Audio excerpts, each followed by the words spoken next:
बिहार की सियासी पिच पर इस वक्त अगर कोई सबसे ज्यादा चर्चा में है तो वो है प्रशांत किशोर यानी पीके।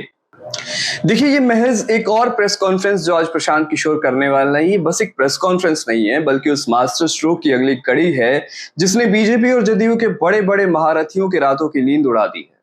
प्रशांत किशोर अब राजनीतिक रणनीतिकार नहीं रहे, वो सत्ता के अंदरूनी गलियारों के भेद जानने वाले बागी नेता बन चुके हैं। उनकी ताकत उनके पुराने अनुभवों से आ रही है, क्योंकि वो बीजेपी से लेकर जदयू आरजेडी सबके साथ काम कर चुके हैं। उनकी रणनीति बिल्कुल साफ है, पारंपरिक जातिगत राजनीति को किनारे करना और सीधे भ्रष्टाचार और गवर्नेंस के मुद्दों पर हमला बोलना, ताकि जनता को लगे कि ये लड़ाई जनसुराज के लिए है, न कि किसी कुर्सी के लिए। प्रशांत किशोर ने हाल ही में दो बड़े चेहरों को निशाने पर लिए, वो उनकी रणनीति की धार दिखाते हैं।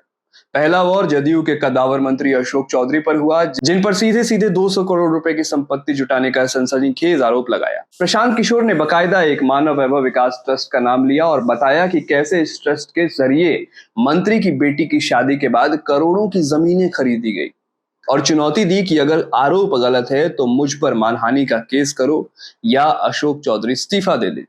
दूसरा वॉर उससे भी ज्यादा तीखा था और निजी था, और वो वॉर था डिप्टी सीएम ऑफ बिहार सम्राट चौधरी पर। उनके बुनियादी विश्वसनीयता पर सवाल उठा दिया प्रशांत किशोर ने दावा किया कि ये नेता नाम बदलने के लिए एक्सपर्ट है, और सबसे बड़ा धमाका तो ये था कि उन्होंने मैट्रिक की परीक्षा में फेल होने के बावजूद कैलिफोर्निया यूनिवर्सिटी से डॉक्टरेट की डिग्री का दावा किया है।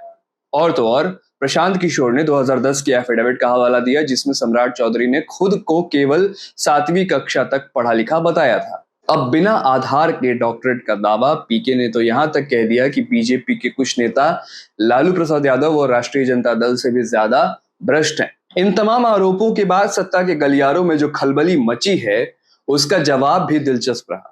अशोक चौधरी ने तुरंत प्रशांत किशोर पर 100 करोड़ का मानहानि नोटिस भेजकर कानूनी दबाव बनाने की कोशिश की। ये एक सीधा दाव है ताकि जनसुराज जैसे नए संगठन को चुनावी प्रचार की जगह कोर्ट कचहरी में उलझाया जा सके। सम्राट चौधरी ने इन आरोपों को सिर्फ सुर्खियों में बने रहने का दाव कहकर पल्ला झाड़ लिया, लेकिन सबसे दिलचस्प बात यह रही कि जदयू ने अपने मंत्री का खुलकर बचाव करने के बजाय उनसे कहा कि अगर प्रशांत किशोर के आरोप सही है या अगर प्रशांत किशोर आरोप लगा रहे हैं तो आप सामने आकर के लोगों से बात करिए, आप स्पष्ट करिए कि मामला क्या है। उनसे आंतरिक रूप से सफाई मांगी।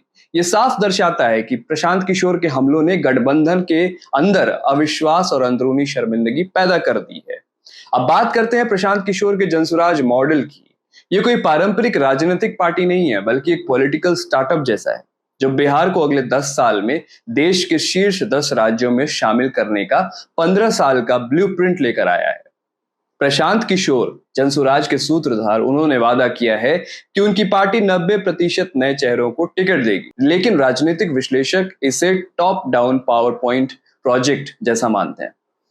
इनके पास डेटा है, साफ विजन है, लेकिन बिहार में चुनाव जीतने के लिए बूथ स्तर पर ताकत बहुत जरूरी है, जिसे वहां की राजनीति में दोस्ती, धरना और भरोसेमंद कैडर कहते हैं। एक नया उम्मीदवार चाहे कितना भी काबिल हो, दशकों पुराने जातीय समीकरणों का मुकाबला इतनी आसानी से वो नहीं कर सकता। तो 2025 में क्या होगा? पीके खुद मानते हैं कि या तो वो 10 से कम सीटें जीतेंगे या फिर सीधे पूर्ण बहुमत की सरकार बनाएंगे।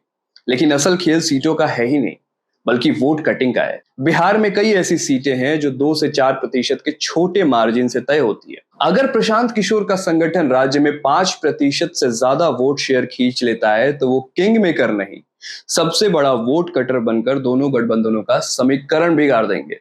यानी कि आज जो प्रेस कॉन्फ्रेंस प्रशांत किशोर करने वाले हैं, वो तय करेगा कि प्रशांत किशोर सिर्फ सुर्खियां नहीं बटोर रहे, बल्कि बिहार की राजनीति की दिशा हमेशा के लिए बदलने वाले हैं। विचार लाइव देख रहे थे आप, और मैं हूं विकास सिंह आपके साथ। बहुत बहुत धन्यवाद।